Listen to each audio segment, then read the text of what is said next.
자, 시청자 여러분, 투자자 여러분, 수요일 증시라인 시작을 하겠습니다. 여러분, 오늘이 6월 12일입니다. 기억나시죠? 정확히 1년 전 오늘 싱가포르에서 트럼프 미국 대통령과 북한의 김정은 위원장이 정말로 그때 당시에 표현을 세기의 정상회담을 한다. 그래서 우리 온 국민뿐만 아니라 전 세계가 북한의 김정은 위원장의 싱가포르 출연에 대해서 그리고 트럼프 대통령과의 전격적인 정상회담에 대해서 주목을 하고 그리고 많은 기대를 했습니다마는 정확히 1년이 지난 시점에서 돌이켜 보니까 그다지 큰 진전과 발전은 없지 않았나라는 생각을 갖습니다. 그래도 6월 12일 그간에 어떤 일이 있었고 또 앞으로의 북미 관계 또 남북 관계 워낙에 외교 사안들이 긴박하게 돌아가고 있는 사안이기 때문에 전 청와대 외교안보수석이시죠.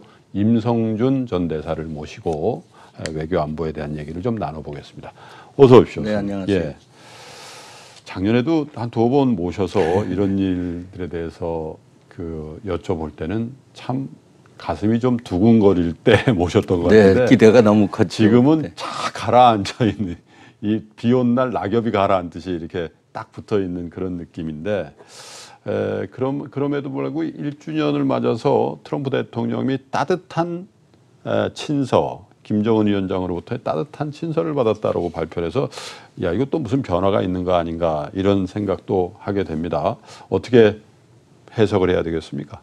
네, 우선 저는 좋은 조짐이라고 보이고요. 예. 앞으로 한반도의 모든 이 평화를 위해서는 그렇지만 이제 지금 말씀하신 대로 그 북미 정상회담 역사적인 만남, 세기의 만남이라고 그때 그랬었는데 예. 1주년을 맞이해서 김정은 위원장으로서도 이 앞으로의 이 북핵 협상의 어떤 불씨를 좀 살려가겠다, 예. 이런 끈을 놓지 않겠다, 이런 뜻에서 약간 의전적이고 의례적인 그런 내용으로 아마 친서를 보낸 거 아닌가. 여하튼 나쁜 것 같지는 않습니다. 그리고 지금 착 가라앉은 그런 여러 가지 상황을 좀 타개할 수 있는 불씨가 될 그런 가능성도 여지도 있다고 보여지고요. 미루어짐작한데 저 친서 안에 예를 들면 날짜를 지정할 수는 없습니다만은 조만간 다시 만나자라든지 아니면 3차 회담을 위한 접촉을 하자든지 이런 내용이 만일 들어가 있었다면 트럼프 대통령의 성정상 이런 게 있었다 이렇게 얘기할 듯한데 그저 그냥 지금까지 나온 얘기는 따뜻한 친서를 받았다라고 돼 있으니까 오랜 외교관의 경험으로 보면 그저 의전적인 인사가 담겨 있을 것이다 이렇게 보시는 거군요. 네, 일단 트럼프 대통령은 지난번 하노이 정상회담 때 사실은 김정은 위원장을 한 방 먹인 거거든요. 그렇죠. 네, 그래서 이제 결렬돼서 상당히 좋지 않은 분위기에서 이렇게 헤어졌는데 예. 그 이후에도 김정은 위원장에 대해서는 상당한 호감을 표시한 적이 여러 번 있었습니다. 예. 네, 그런 뜻에서 이번 김정은 위원장의 친서는 그와 같은 트럼프 대통령의 호감에 대해서 자기도 감사하다는 그런 마음을 가지고 있을 것이고 네.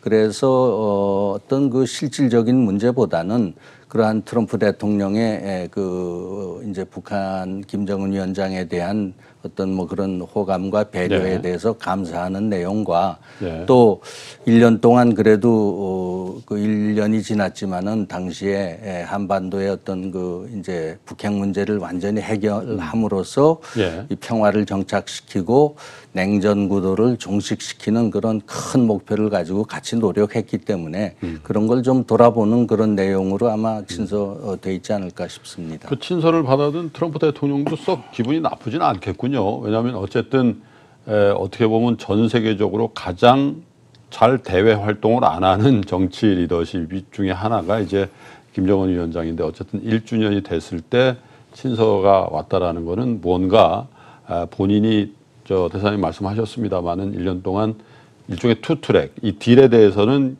굿딜이 아니면 노딜이라고 강한 입장을 내지만 딜의 상대방인 김정은 위원장하고는 굉장히 친하다. 그리고 좋은 지도자다. 이렇게 계속해서 어떻게 보면 투트랙으로 해온 거에 대한 어떻게 보면 보답 같은 것들이라고 봤을 때 향후에 더 좋은 단계로의 진전도 기대할 수 있겠다. 이런 생각도 할 수 있겠네요. 그 트럼프 대통령은 늘 지금 김정은 위원장을 이제 만날 때마다 또 지금 북미 정상이 이렇게 회담을 2번씩 가진 거에 대해서 예. 이 과거에 어느 미국 대통령도 하지 못한 일을 자기가 했다. 그렇죠. 그래서 김정은 위원장을 만난 이후에 보면은 북한이 탄도미사일을 뭐 장거리 탄도미사일을 발사한다든가 핵실험을 한다든가 이런 거 없지 않느냐. 예. 그래서 완전한 그 뭐 평화를 뭐 이루진 못했지만은 자기도 큰 성과를 지금 가지고 계속해서 이걸 이어가려고 한다 하는 자기 치적을 좀 이제 과시하고 예. 뭐 이런 것을 지금 이제 활용하는 거죠. 김정은 위원장의 어떤 그 관계를 그런 식으로 내가 가져가는 거죠. 참 외교라는 게요, 참 어려운 것 같습니다. 지금 화면에도 북한에서 이 발표가 나왔습니다만은 하노이 회담의 파탄 책임은 미국에 있다. 이렇게 공식적으로 지금 화면에 나오죠. 얘기를 합니다만은 또 이면에서는 수뇌부의 친서가 또 상대방의 수뇌 쪽에 전달이 되는 이런 거니까 사실 외교전이라는 게 어떻게 보면 국익을 위해서 정말 치열하게 이루어지고 있구나. 그리고 미국과 중국 간의 관계가 이렇게 설정되어 있는 상황에서 우리의 외교력도 물론 항시 외교력이라는 거는 중요합니다만은 지금 이 시점에서의 우리 대한민국의 외교라는 건 정말로 중요한 시즌이다. 이렇게 생각이 드는데 직업교육은 오래 하셨기 때문에 지금 현재 우리 외교라든지 이런 정책에 대한 어떤 평가라든지 조언도 좀 주시면 좋을 것 같습니다. 네, 지금 너무나 중요한 시기고요. 이것이 비단 남북 관계, 어떤 그 북핵 문제 이런 걸 떠나서 지금 전 세계가 그 미중 무역 전쟁이라고 하는 그 프레임 속에서 지금 다들 어느 편에 서야 그 자국의 이익이 극대화될 수 있고 또는 생존을 보장할 수 있을까 하는 그런 차원에서 뭐 지금 어느 한 나라도 지금 이 문제를 이렇게 뭐 경시한다든가 그냥 뒤로 둔다든가 이런 나라가 없지요. 근데 그 와중에 가장 그 지금 중요한 상황에 우리나라가 놓여 있다고 보여집니다. 지금 북핵 문제 해결도 그렇지만은 지금 우리가 이러한 무역 갈등 속에서 지금 무역을 통해서 우리나라가 지금 이만큼 왔는데 앞으로의 행보를 어떻게 외교적으로 안보적으로 해야 할 것인가 지금 대단히 중요한 시기고 뭐 이 정부의 책임도 있지만은 우리 국민 전체가 지금 합심해서 지혜를 모아야 될 때가 아닌가 그렇게 생각이 듭니다.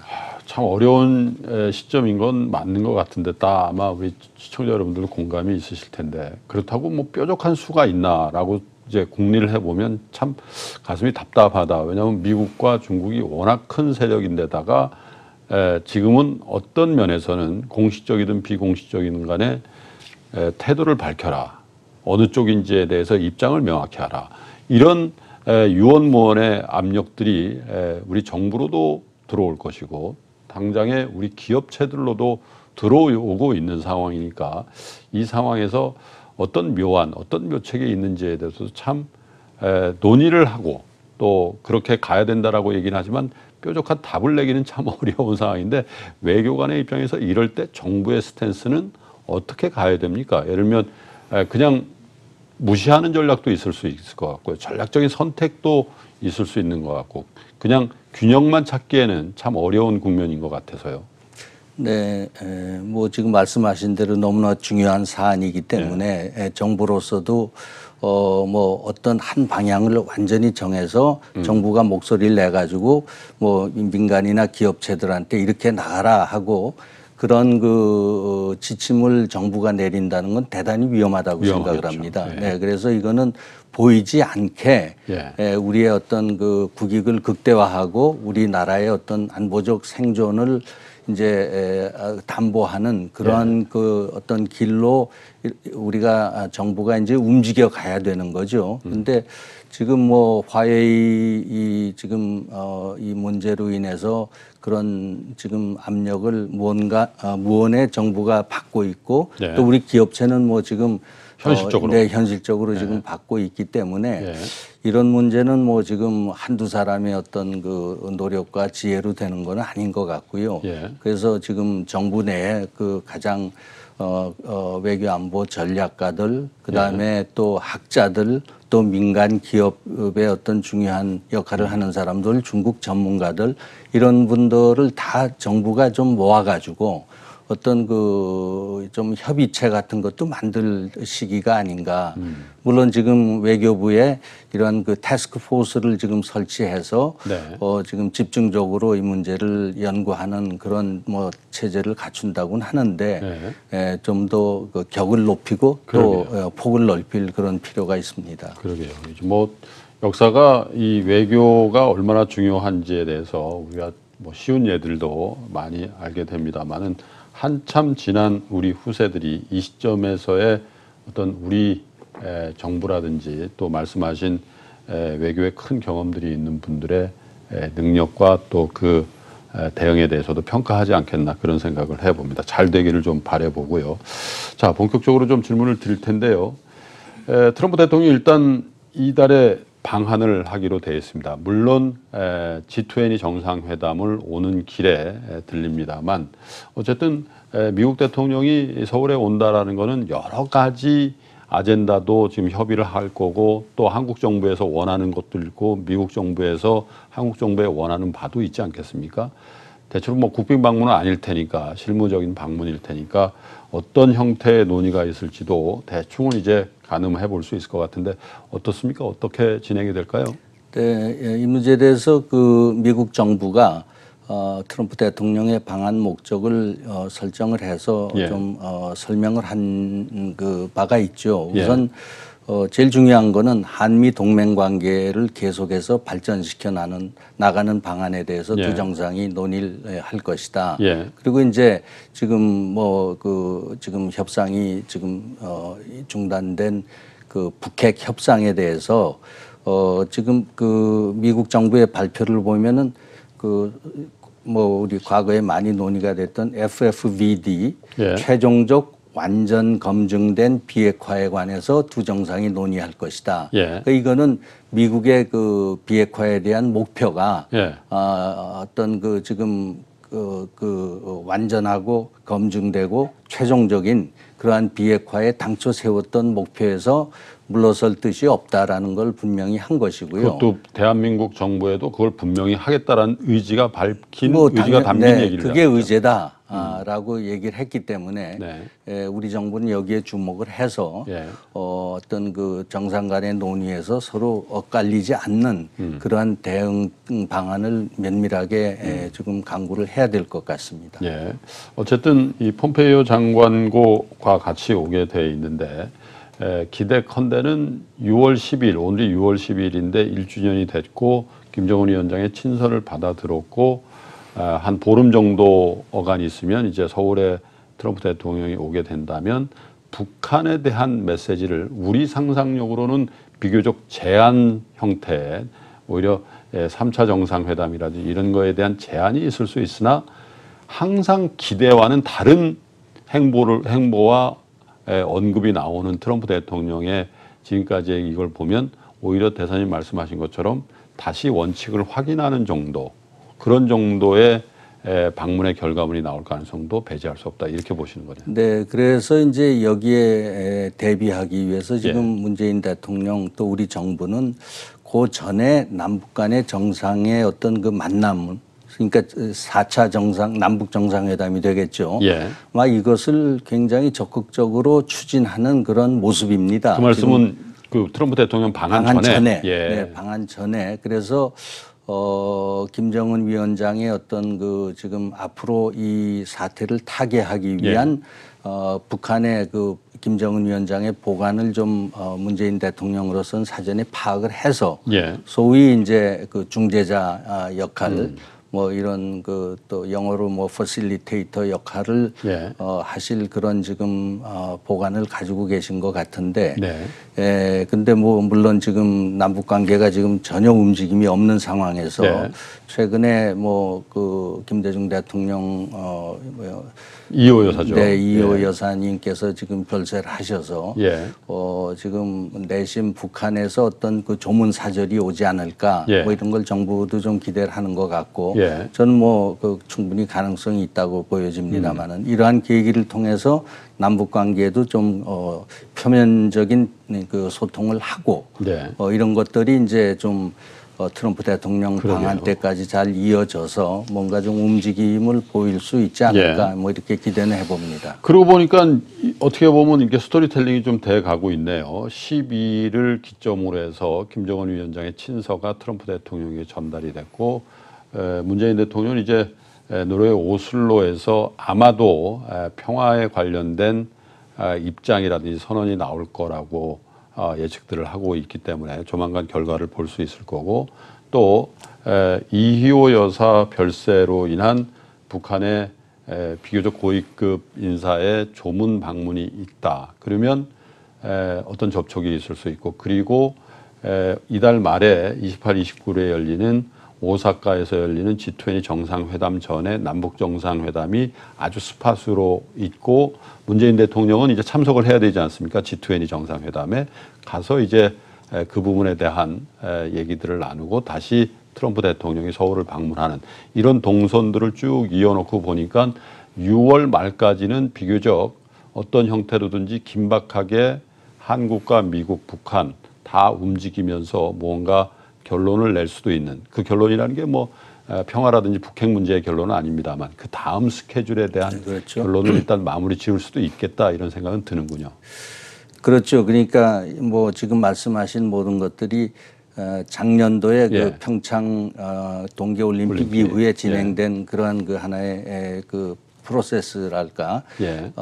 그 이후에 지금 남북 간의 정상이 만났고 또 김정은 위원장의 중국 방문이 있었고 예. 정지 작업을 마친 후에 이제 그 6월 달에 이제 싱가포르에서 소위 세계적인 만남 북미 정상회담이 있었고 예. 이제 이런 그 하나의 그 절차를 밟아 왔는데 그것을 금년 2001년 후인 2019년에 재연을 해서 지금 그 동력을 상실하지 않고 예. 북핵 협상을 이어가고 이것이 한반도 냉전 종식으로 이어지는 그런 큰 그림을 좀 그게 이제 파탄나지 않고 계속 예. 이어갈 수 있는 노력을 이 정부가 지금 계속 기울인다고 보여지고요. 다행히 트럼프 대통령도 거기에 호응하는 예. 그런 지금 좀 모습을 보이기 때문에 조금 조심스럽게 좋은 전망을 해볼 수 있지 않을까 싶습니다. 그런데요, 또 한편으로 아주 냉정한 게 국제 관계인 것이 미국 그 조야도 그렇고 미국 사람들의 여론이라는 게 전반적으로 북핵 문제를 모르는 바는 아니나 관심사의 우선순위로만 놓고 보면 한참 후순위에 있기 때문에 트럼프 대통령의 입장에서도 이 북핵 문제를 자신의 어떤 정치적인 입장을 위해서 쓰는 카드 중에서도 어떻게 보면 한참 뒤의 카드. 그래서 대선 직전이나 어떤 대선 레이스 기간에 어떤 상황에서 쓸 수 있는 카드 정도가 아니냐 이렇게들 생각을 하기 때문에 트럼프 대통령이 완급 조절을 한다면 적어도 올해 내로 북한과 미국 간의 관계 진전이 파격적인 결과를 내기는 좀 어렵다라는 생각도 일견 좀 들기도 하고요. 네, 저도 뭐 그 의견에 뭐 동감이고요. 지금 모든 이 상황이 이렇게 된 것은 그 북한의 어떤 그 북핵 해결에 관한 그 입장이 전혀 과거와 변화가 없기 때문에 네. 그러니까 자기네 그 핵무기 개발한 것을 완전히 손을 놓겠다. 그러니까 이제 그런 그 하나의 입장을 하지 않고 부분적으로 지금 조금씩 이 비핵화를 뭐 단계별로 나아가면서 거기에 상응하는 보상을 받겠다. 이런 원칙에서 지금 북한이 이 물러서지 않기 때문에 이렇게 정체가 되는 거거든요. 네. 그래서 그 북한의 태도에 획기적인 변화가 없다면은 지금 말씀하신 대로 트럼프 대통령도 활용할 가치가 크지 않지요. 예. 네, 그걸 정치적으로 성과라고 내놓기도 어렵고. 그래서 이제 지난번 하노이 그 정상회담 때 완전히 큰 숙제를 갖다가 김정은 위원장한테 이렇게 안긴 것이죠. 네. 그래서 이거 가지고 거기에서 숙제 해답이 되면은 가지고 와라. 지금 이런 입장이니까 그 어떤 합의점을 찾는 것이 지금은 쉽지 않아 보입니다. 예. 그 하노이 회담의 결렬 이후에 북한의 태도는 100% 정상 간의 회담을 논의하기 전으로 돌아간 건 아니나 상당히 이제 냉담한 반응이고, 그리고 뭐 회담의 여러 가지 관여자들에 대한 정치적인 숙청이라든지 이런 것까지도 얘기가 되고 있는 상황인 것도 사실인 것 같고요. 그리고 어쨌든 로켓 뭐 이 발사체 같은 것들도 나오고 했기 때문에 이 부분에 대한 미국의 인식은 어떤 것인가? 과연 저렇게 아까 숙제라고 표현하셨습니다만 숙제를 줬음에도 불구하고 숙제를 안 한 것도 물론이고 그거에 반한 일들을 하고 있는 이 협상 파트너에 대한 판단도 트럼프 대통령도 뭐 좋은 친구가 뭐 좋은 사람이라는 얘기를 하지만 어떤 전략적인 고려는 또 따로 미국 정부 내에서 외교안보 참모들과 트럼프 대통령 하지 않겠나라는 생각도 일견 들고요. 그렇기 때문에 그 미국의 조야, 그 워싱턴의 조야에서는 북한에 대한 그 불신감이 뭐 극도로 지금 높아져 있고요. 예. 북한은 변하지 않는다. 예. 또 지금 핵 개발에서 손을 떼지 않을 것이다. 예. 뭐 이런 것이 이제 그 학자 전문가들은 물론이지만 예. 지금 뭐 볼턴, 강경파 볼턴이라든가 그 폼페이오 국무장관 같은 분들도 그쪽에 서는 입장을 가지고 있는 것 같아요. 오히려 북한에 관해서 더 강경한. 네, 뭐 강경하게 되고 예. 그 의심의 어떤 그 깊이나 이제 폭이 더 좀 그 고조가 됐고요. 근데 이제 트럼프 대통령은 아직까지 뭐 북한에 대해서 크게 그 불신감을 지금 나타내진 않거든요. 네. 지난 5월 달에 꽤 뭐 정밀하게 개발된 그 단거리지만 탄도미사일을 발사했던 것도 뭐 미국에 위협되는 거 없다. 뭐 이런 식으로 조금 그 뭐 북한을 두둔하는 그런 입장도 발표를 했고 그래서 이제 그런 면에서 지금 그 미국 내에서도 상당히 의견이 갈리는 것 같아요. 네, 그래서 미국 쪽으로서는 뭐 지금 시간이 급한 거 없다. 뭐 이런 쪽으로 지금 정리가 되지 않나. 네, 그렇군요. 싶습니다. 그리고 어쨌든 뭐 이제 모든 세계인의 관심사가 오사카에서의 G20 정상회담 기간 중에 시진핑 국가주석을 만나기를 원한다고 이제 트럼프 대통령이 얘기를 했고 또 반대로 만약에 안 오고 뭐 이렇게 돼버리면 관세 부과를 한다. 관세를 좀 높이겠다. 그냥 한번 여쭤보겠습니다, 대장님.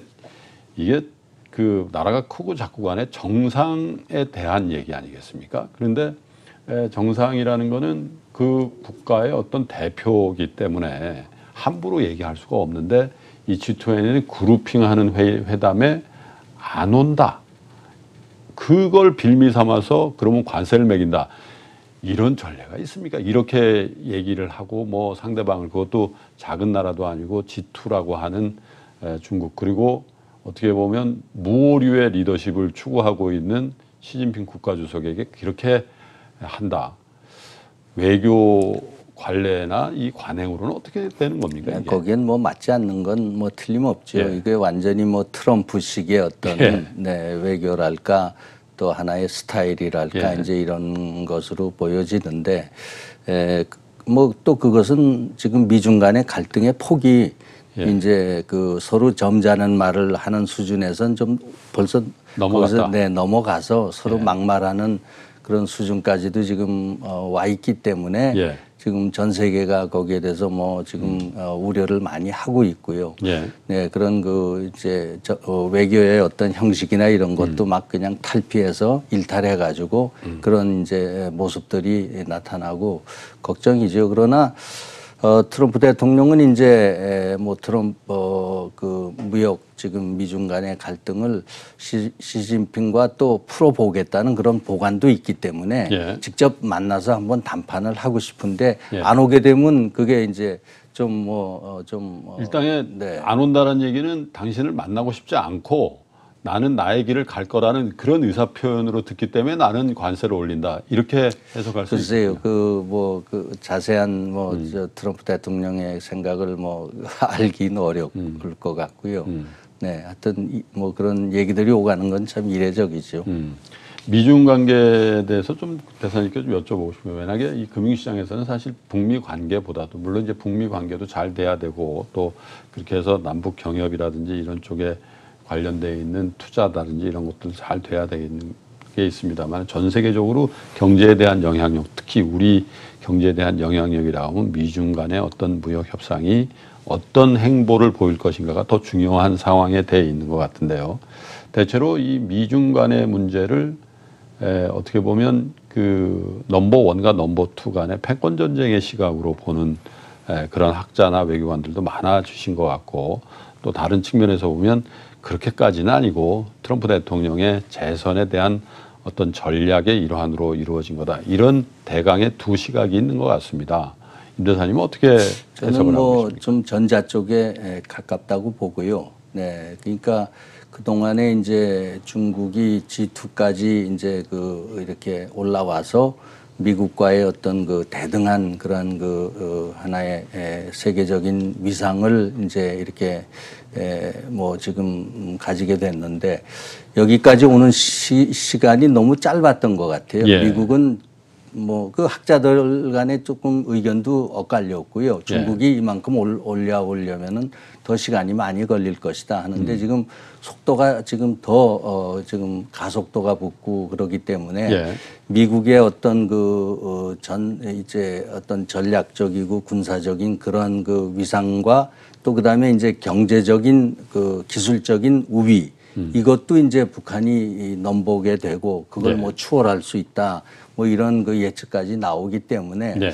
이건 아니다. 이제 미국의 어떤 세계 전략가들은 이제 그렇게 생각을 하는 것 같고 이것이 앞으로 학자들에 따라서는 이게 단기간에 끝날 일도 아니고 30년 동안의 어떤 기술 이런 패권 전쟁이 이제 시작이 된 것이다라고 보기 때문에 여기에서 자칫 잘못하면은 정말 중국에 추월당하고 네. 중국의 어떤 전 세계적인 패권 전략에 미국이 주저앉는 거 아니냐 예. 이제 이런 걱정을 하는 것 같고요. 그거는 저는 이게 이제 조금 이런 외교라든가 어떤 안보라든가 경제라든가 기술보다도 미국은 전 세계를 자유민주주의 시장 경제 이런 하나의 가치를 가지고 지금 리더십을 발휘해 왔거든요. 네. 거기에 대한 중국식의 어떤 사회주의나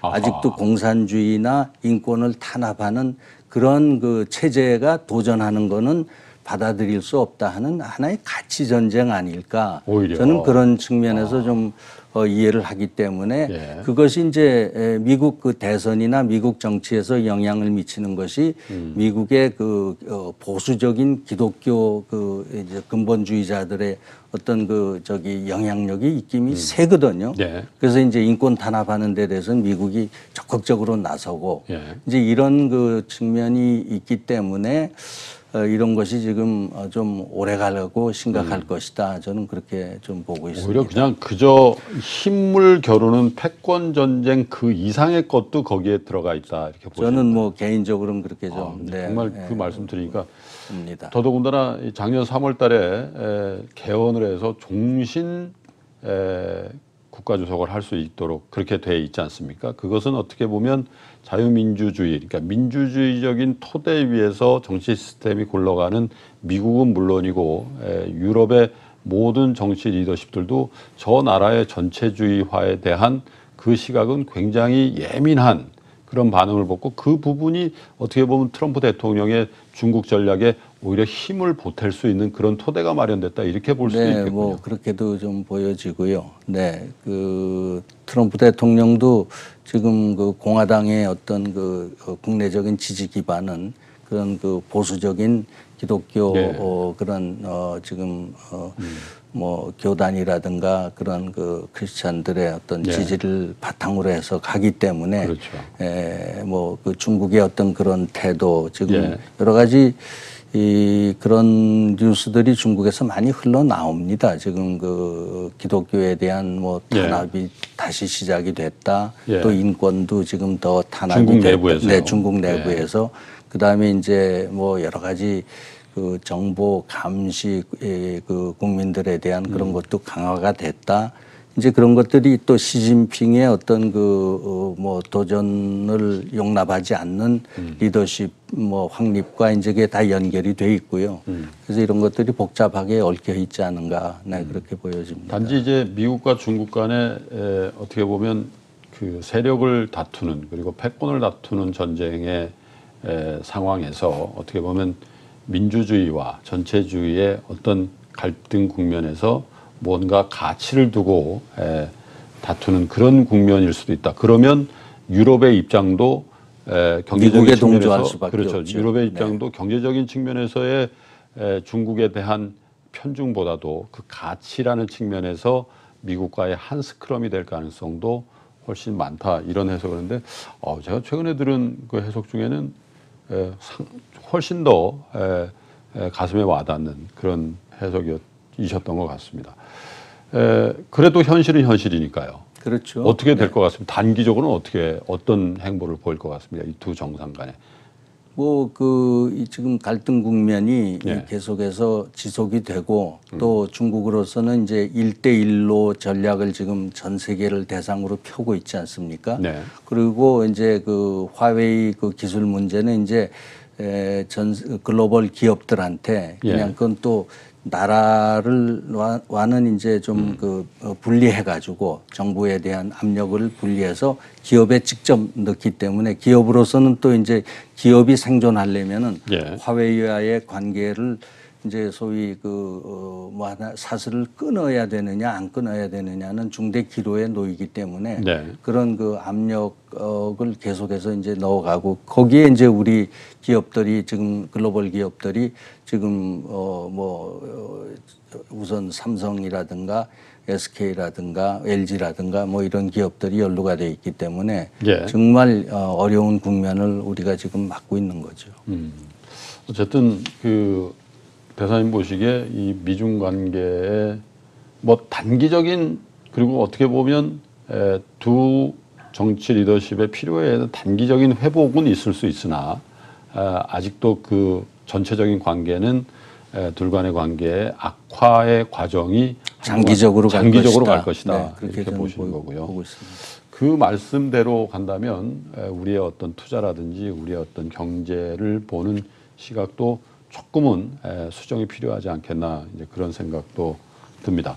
문재인 대통령이 그 북유럽 순방 특별히 노르웨이 오슬로 포럼 기조연설을 이제 앞두고 있는 상황 아니겠습니까?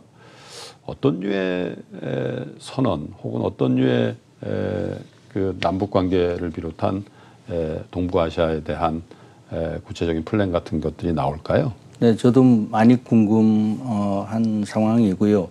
2017년 지금 문재인 대통령 집권 첫 해에 이제 독일에 가셔가지고 신한반도 이제 지도의 평화에 대해서 어떤 그 기조 연설을 통해 가지고 큰 그림을 보였고 그것이 이제 평창 올림픽을 이제 계기로 해서 그런 것들이 이제 구체화되고 이제 동력을 얻고 해서 지금까지 왔기 때문에 그러나 이제 이것이 지난 하노이 정상회담 이후에 지금 정체가 돼서 그 동력을 다시 살리는 어떤 좀 구체적인 제안이 있지 않을까 그렇게 예상을 해보고 있습니다. 그러나 그리고 이제 그 남북 관계도 지금 좀 긴밀하게 계속해서 화해 협력 이런 것을 이제 좀 추진하기 위해서 북한에 대해서 여러 가지 우리가 좀 그 인도적인 지원이라든가 네 이런 것도 제안을 하는데 지금 북한이 냉담하고 있거든요. 그래서 이제 그런 것들을 구체화시킬 수 있는 어떤 그 제안을 오슬로에서 하신다면은 북한에 대해서. 네, 북한에 대해서 또 전 미국에 대해서 네. 네, 이거는 아마 그 여러 방향으로 이제 그런 메시지가 나갈 텐데 그러면 국제적인 좀 어떤 그 주목을 더 받을 수 있지 않을까 이 국내에서 하시는 것보다는 네. 그래서 저는 오슬로에서 어떤 지금 중대한 말씀이 나올지 상당히 좀 궁금하고 기다려집니다. 외교적으로는 어떻습니까? 정상의 어떤 선언이라든지 그 외교 관계 또 아주 민감한 나라 혹은 북한 같은 상대방에 대한 선언이라든지 제한 이런 것들이 특별히 순방 국가에서 이루어진다는 건 말씀하신 것처럼 훨씬 더 국제적인 그 주목을 받게 될 테니까 그런 경우라면 대체로 해당 당사 국가의 어느 정도의 교감이라든지 접촉이라든지 이런 것들이 있어서 왜냐하면 외교를 모르는 입장에서는 그런 선언을 했는데 무반응이라든지 반응이 굉장히 안 좋게 나온다든지 하면 굉장히 힘들어지지 않겠습니까? 그런 사전적인 절차가 진행이 통상 됩니까? 어떻습니까? 그거는 뭐 그럴 수도 있고 또 안 그럴 수도 있고요. 예. 그러나 뭐 북한의 지금 입장에서 볼 때는 문재인 대통령의 어떤 그 지금 한반도 평화 중재 노력에 대해서는 뭐 작년에도 뭐 그 사람들이 쭉 경험을 했던 것이고 또 앞으로도 그런 노력을 이제 해주기를 기대는 하는 것 같습니다. 그러나 그 북한의 지금 입장은 우리 편에 서서 해달라는 게 지금 이제 문재인 대통령으로서는 고민입니다. 우리가 한미 동맹 관계가 있고 그러나 우리가 어떤 중립적인 입장에서 한다는 거는 쉽지가 않고요. 그거는 좀 실패할 가능성이 저는 높다고 보고 한미 동맹의 어떤 그 굳건한 토대 위에서 북한에 대한 설득도 하고 또 강력하게 좀 요구할 건 요구하고 이런 것이 더 설득력 있지 않을까. 더 막연하게 우리가 뭐 북한 편도 아니고 미국 편도 아니다. 중립적인 입장에서 둘이 잘하는 것이 한반도 평화를 위해서 좋겠다. 이런 그 일반적인 논리로 하는 것은 저는 뭐 바람직스럽지 않다고 봅니다. 지속 가능하지 않을 것이다. 네. 이렇게 보시는 거군요. 우리 과거에 노무현 대통령 때 소위 이 중재자론 뭐 이런 것들이 지금 그때 뭐 허무하게 사실은 말만 그 꺼냈다가 지금 별로 효과도 보지 못하고 사라진 그런 경험이 있거든요. 그분은 저희 경제라든지 산업이라든지 이런 것들은 시간이 가면은 어떤 활동이 축적이 되는 것 같은데요. 외교 관계는 축적이 아니라 시간이 아무리 흘러도 오히려 후퇴할 수도 있고 해서 훨씬 더 다루기가 힘든 것 같습니다.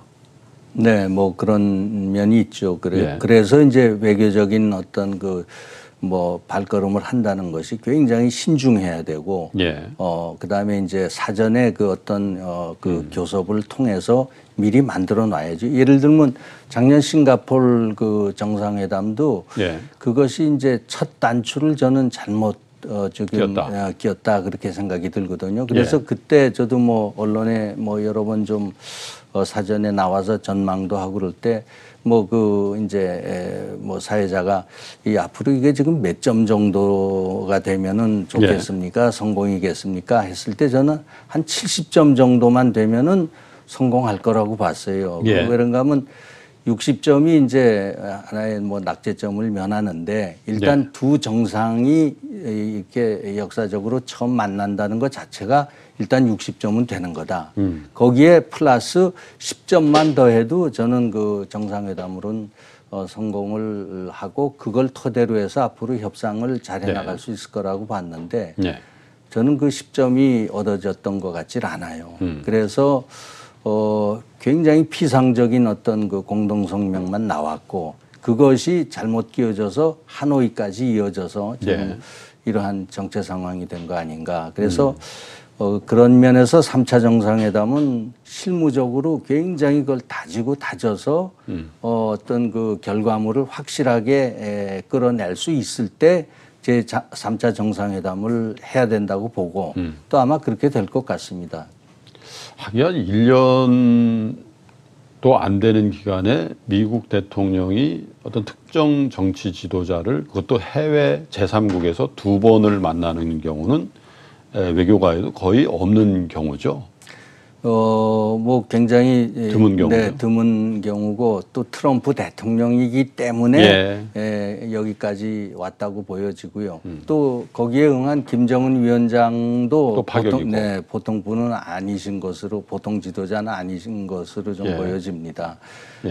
그래서 근데 이제 그것이 좀 정말 모든 우리 남북한뿐 아니라 또 미국 전 세계 뭐 주민들이 그걸 이제 예상한 대로 잘 왔으면은 이게 더 멋있게 끝날 수 있었을 텐데 성공적으로 지금 이게 중단 상황이 됐기 때문에 이거를 어떻게 타개할 것이냐 하는 건 참 앞으로 중대한 그만큼 이제 세 번째 만남에 대한 부담은 커졌죠. 두 정상뿐만 아니라 그 정상회담을 준비하는 실무자 고위급 다 부담을 갖고 있기 때문에 세 번째 만남에 대한 섣부른 상상력의 발휘라든지 기대는 당분간은 좀 접어둬야 될 필요가 있겠다. 저는 그렇게 생각을 합니다. 네. 그러면 양국 미국과 북한 간의 어떤 정상회담의 진전이라든지 관계 진전이라든지 혹은 어떻게 보면 핵 협상의 타결이라든지 그런 초기 단계의 징후를 왜냐하면 많은 분들이 또 그걸 기대하고 계셔서요. 어떤 일들이 우리가 신문이나 방송을 통해서 보도가 된다면 이건 좀 진전이 있나 보다 이렇게 인식하면 되겠습니까? 외교적으로. 네, 우선 이제 지금 북미 간의 이 협상 국면이 이제 소위 톱다운 식으로 정상이 먼저 만나서 큰 어떤 대강의 합의를 하고 그거를 이제 실무진들이 이제 뭐 살을 붙이고 하는 그런 이제 작업을 하고 그러니까 정상이 만나기 전에 실무 협상이 너무 약했던 것 같아요. 싱가포르 때도 그랬고 하노이 때도 그렇고 그거는 이제 큰 정상이 만나자 하는 원칙을 너무 먼저 빨리 정해놨기 때문에 거기에 시간을 맞추는 실무 협상이 이게 조급해지는 거죠. 조급해집니다. 그래서 저는 앞으로 3차 정상회담을 만일 한다면은 시간을 정하지 말고 원칙적으로 한다. 그렇지만은 고위급의 어떤 실무 협상을 밀도 있게 정말 이제는 이거 실패하면은 정말 큰 파국이 올 것이다라는 그런 위기 의식을 가지고 하는 실무 협상을 하겠다는 의지가 양측에서 나온다면은 그거 자체가 저는 진전이라고 보고요. 네, 그래서 지금 미국으로서는 큰 로드맵에 합의하자, 빅딜에 합의하자. 그리고 이제 단계별로 그걸 이행해 나가는 그런 이제 협상을 하자는 것이고 저쪽 북한에서는 아직도 이제 제재 해제하라 해라. 뭐 우리는 영변 핵시설만 뭐 일단 폐쇄하겠다 이런 입장에서 좀 벗어나야 됩니다. 알겠습니다. 어쨌든 미국의 트럼프 대통령이 현지 시각으로 18일에 자신의 미국 제46대 대통령을 향한 재선 가도에 어떻게 보면 선언을 하는 출정식을 연다고 하니까 그 이후에 트럼프 대통령의 행보의 변화도 한번 우리가 유심히 좀 지켜봐야 될 대목이 아닌가 그런 생각이 듭니다. 역사를 통해서 외교라는 게 얼마나 중요한지 여러분 다 아시겠습니다만 임진왜란 전에 일본의 동향을 파악하기 위해서 갔던 우리 조선의 파견단이 각기 다른 의견을 내지 않습니까? 그리고 그 다른 의견을 낸 파견단의 대응에 대해서도 조선의 어떻게 보면 분열된 입장들이 굉장히 큰 비극을 초래했다는 것도 알고 있습니다. 그래서 현재 어떤 국제 정세도 그에 준하는 굉장히 다급한 그런 상황일 수도 있다는 측면에서 외교도 굉장히 중요하게 다뤄지고 또 국민들의 의견들을 적절히 잘 반영하는 그런 외교력이 있었으면 좋겠습니다. 전 청와대 외교안보수석이시고 저희 프로그램에 정말로 좋은 대담자로서 활동 중이신 임성준 대사와 말씀을 나눠봤습니다. 고맙습니다. 네, 수고하셨습니다.